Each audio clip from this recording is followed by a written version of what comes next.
All right, we're back, and I see that the media is still just obsessed. I'm talking about the conservative media, by the way, obsessed with Rashida Tlaib and her comments. And frankly, why are they focusing on that, which is something that is not going to change? She's not going to leave Congress. There's no way to get her out. She's going to be reelected. When, of course, the biggest story in terms of deep state deception and spying and interference in politics is breaking out, and Attorney General the Barbarian, William Barr, is addressing it.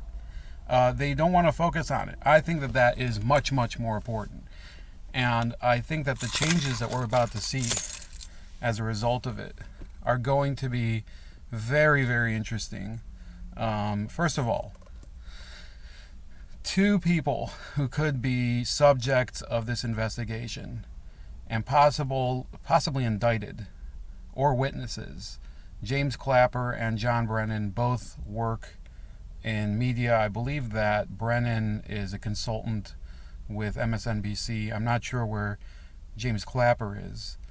But in either case, will the media continue to employ these people once they become compromised through their involvement in a federal investigation into unauthorized surveillance of a political campaign based on a hoax dossier created by Christopher Steele? And now, according to the allegations put forward by Rudy Giuliani, who is Donald Trump's personal attorney, it may have actually been created in Ukraine. So that is so much more of an interesting story. And I think that it's going to be very, very hard to unpack everything once all this goes into motion. Think about all these people who are talking about Joe Biden being the potential front runner in the 2020 election, for the Democrats at least.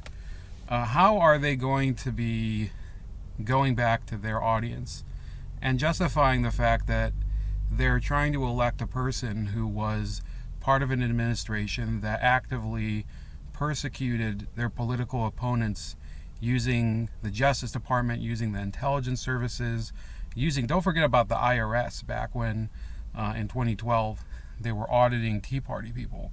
How are they supposed to go to their voters and their audience, if you're talking about the media, and talk about Joe Biden being a clean candidate? And yeah, they're covering up for his connections to the Ukraine through his son Hunter Biden and his very strange $50,000 a month job over there after his discharge from the military. By the way, Rand Paul, kudos to him for going on TV earlier this week and addressing that and not allowing the media, George Stephanopoulos, to filibuster him and get him and prevent him from talking about it. Joe Biden, I've said before, one of the sports journalists that I consider one of the relatively good ones, Clay Travis, who is a liberal and is a Democrat, but he's not a crazy intersectional liberal.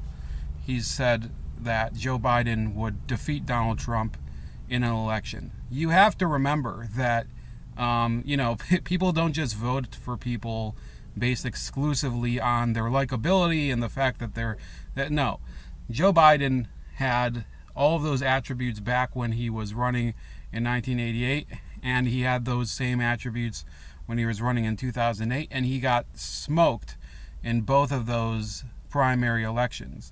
And now they want to make this proposition that the same old dog can learn new tricks. I don't think so. I think that given the changes in the Democratic Party, and yeah, the Tlaib issue is going to factor in very strongly. A lot of these moderates who, if they were considering voting for Joe Biden, if he does not use this, for example, as a moment to step away from the rest of the Democratic pact, which is solidly, a lot of them are solidly on the left. Some of them are, waverers.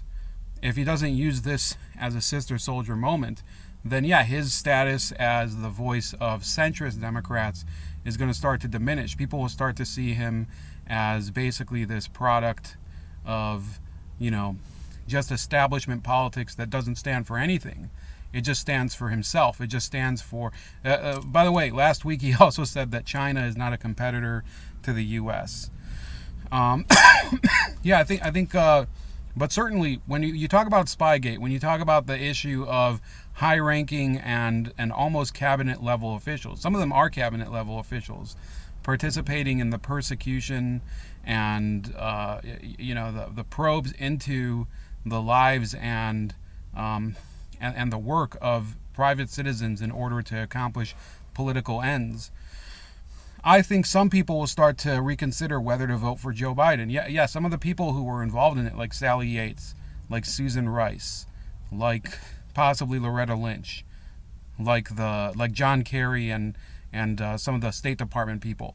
Those people are part and parcel of the Obama administration. And when you have Tulsi Gabbard on stage, when you have people like who are dedicated to changing the Democratic Party, if they are, okay, maybe they're not as committed as I think, but if they are committed, they ought to bring up that putting Joe Biden back into power would reinstate the abuses of that era. It would just solidify the corruption that the Obama administration created within law enforcement and within the intelligence community.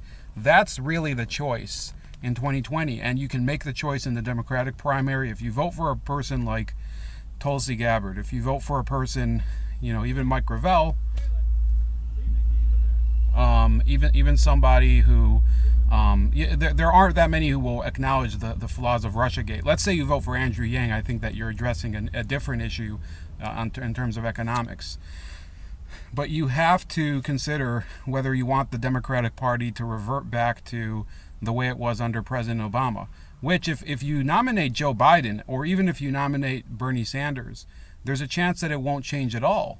Bernie Sanders, I think, is a weak, he has a weak personal will, and ultimately he will be compromised and completely taken under by the Democratic Party. You have to consider whether you want the party to change. I personally don't care. If I vote in the primary, which I can, I'll probably just vote for Tulsi Gabbard. There's also, by the way, kind of a celebrity candidacy by this journalist, Amy Horowitz, who wants to pull the party to the right. That should be interesting. If he makes it onto the ballot, yeah, you could see some people voting for him just as a protest vote. But really, I think the only way to facilitate defeating the deep state and defeating this corruption of the national security and law enforcement system is to support, believe it or not, Donald Trump.